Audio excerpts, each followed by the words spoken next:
kasalukuyan ko ay nakakalito. Umaasang malalampasan ko rin ito. Panoorin nyo balang araw, humanda kayo. Lalayo mula sa mundong aking ginagalawan. Pupunta ako sa nakaraan.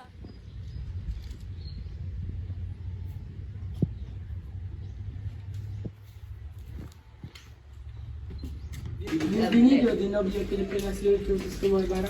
Gracias, Kapitan Tiago. Talagang pinaghahandaan niyo ang aking pagbabalik. Walang anuman. Itong taon lang na wala sa Pilipinas. Alam kong sasabihin kang tikman ang ating mga putahe ng ating bayan. Halika, pagkilala kita sa ating mga bisita.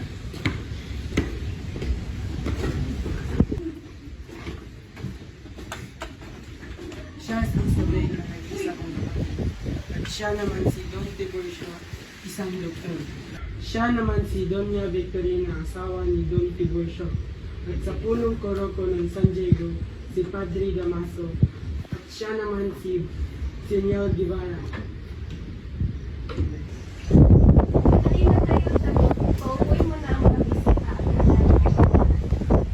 Buenas noches, mga amigos at sa matalik na kaibigan ng aking nawang ama, Padre Damaso. Ikaw na pala ang anak na masirang na si Rafael Ibarra. Nais ko lamang itamang sa iyo na kailan may hindi ko naging matalik na kaibigan ng iyong ama. Kumusta naman ang pag-aaral mo sa Europa Don Crisostomo? Mabuti naman po, Kapitan. Hindi lamang kaalaman sa sinsya ang aking natutunan doon. Halos pati uri ng pamumuhay ng mga tao ay nakasalamuha ko. Ngunit likas pa rin mangmang ang mga Indio kahit saan pa man sila mag-aaral. Ikaw o Ibarra, nais mo ba mapabilang sa kanila? Ako lilisa na, Kapitan. Maraming salamat sa inyong pinyaya sa salusalong ito.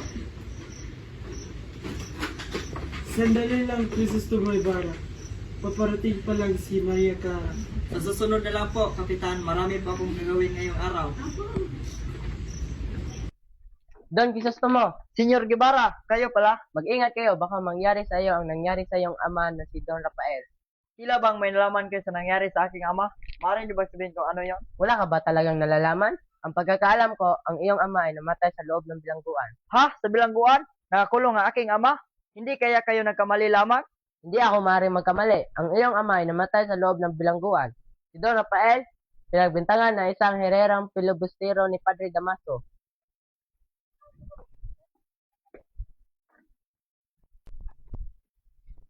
Magandang umaga, Binibining Isabel. Magandang umaga rin sa iyo, Don Crisostomo Ibarra. Ngunit bakit ka na parito sa aming tahanan? Nais ko lang dalawin si Maria Clara. Narito po ba siya? Andeng!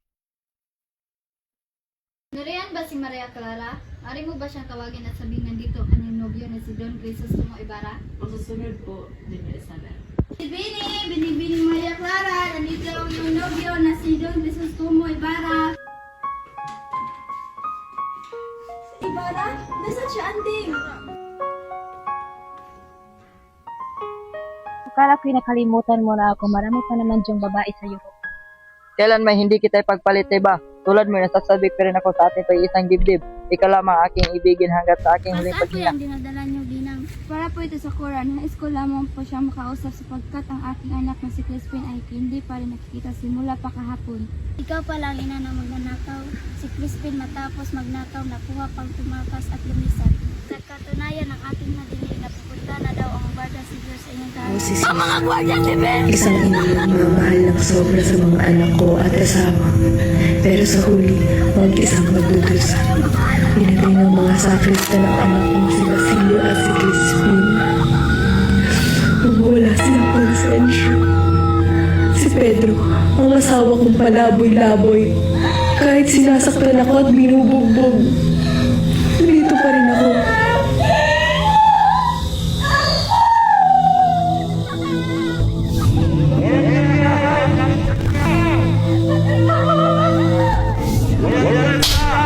Sinasaktan, inaalipusta ng aking pinakamamahal na asawa. Ako'y walang walang karapatan na umunod sa kanyang mga ginagawa sa aming mga anak ko. Dahil babae ako. Babae lang ako.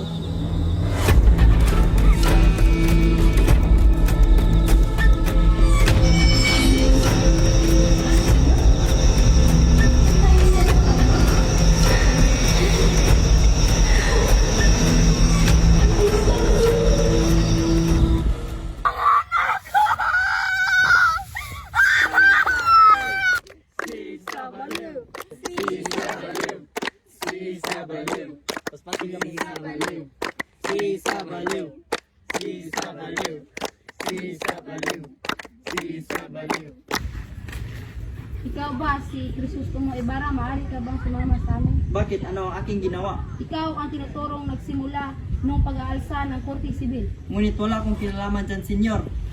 Bitawan niyo ako! Anak ka talaga ni Rafael Ibarra. Pareho nang mamataas kaya walang duda kaya kayo nasapi. Hindi na ako makapaghintay na makita yung bangkay palutang-lutang sa dagat gaya ng sa iyong ama. Huwag mong hamakin ang aking ama dahil kung titimbangin ang mga trailer mas masal pa sa diablo.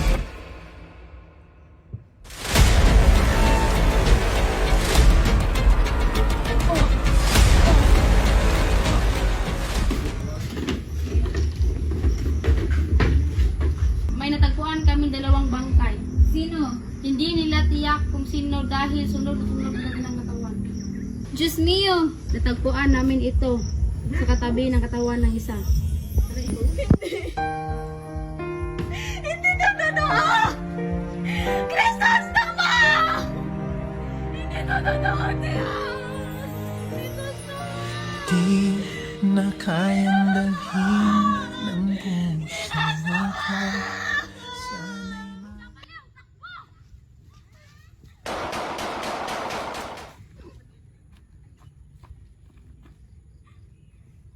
Inay!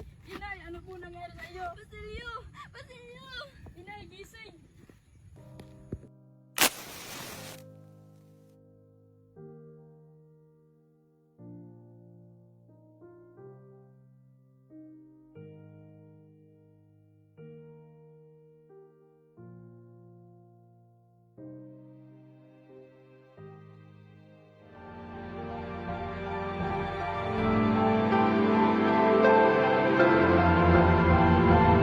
Mahal ko ang aking bayan.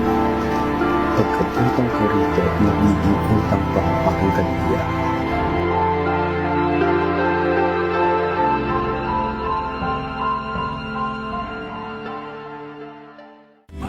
Kailangang piliin ng mga taong paglalagakan ng kapangyarihan. Ang kapangyarihang inilagay sa kamay ng mangmang at mapagmalabis ay parang sandatang ibinigay sa isang baliw na nakakawala sa pulupong ng tao. Mamamatay akong hindi nasisilayan ng pagsikat ng araw sa aking bayan. Kayo may iwan. Sulubungin niyo ang bukang liwayway at huwag limutin ang mga buwal sa dilim.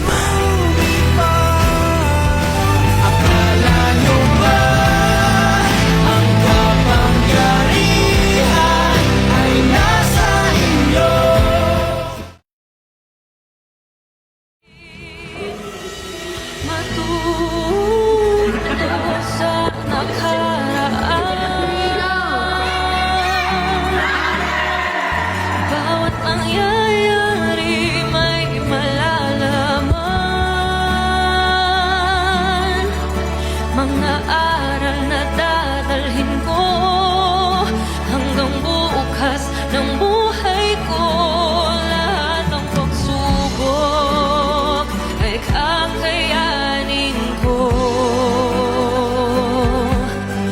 Babaguhin ang mundo. Kailan may hindi kita ipagpalit na iba? Tulad mo na pagkabig ka rin ako dati ay itang dibdib. Hindi ka lamang aking ibigin hanggang sa aking rin pagkina.